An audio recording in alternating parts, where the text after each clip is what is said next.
Hi guys, সবাই কেমন আছো? আশা করি সবাই ভালো আছো। তো এখানে দেখতেই পারছো আমার মাম্মাম আর মামামের পাপা এতটি টাকা দিয়ে করবে কি।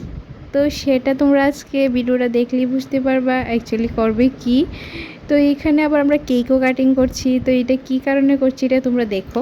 তো এই যে এতটি টাকা দিয়ে আমার মাম্মাম এই গাড়িটা কিনেছে, মানে মামামের পাপা।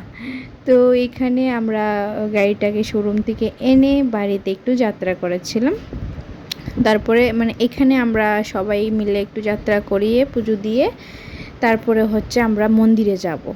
তো এখানে আমার শাশুড়ি মাও একটু দেখলাই মানে যাত্রা করেছে, তারপরে আমি করেছি, তারপরে আমার মাসি শাশুড়িও করেছে। তো এখানে আমরা যাত্রা করে দেখো আমার হাজব্যান্ড কিন্তু এই গাড়িটা চালাচ্ছে ফার্স্ট টাইম। তো যাই হোক, তো আমরা ওই যে বড়মুড়ার ভিতরে মন্দির একটা আছে, ওই মন্দিরেই আমরা এসেছি। ওই পুরোহিত মশাই এখানে এই মন্দিরে আমাদের গাড়িটাকে যাত্রা করে দিল। আর অবশ্যই তোমরা কিন্তু জানাইও যে গাড়িটা কেমন হয়েছে। তো আমাদের অনেক দিনের আশা ছিল এটা আমার আর আমার বরের। তো আশা করি তোমাদের কাছে খুব ভালো লেগেছে।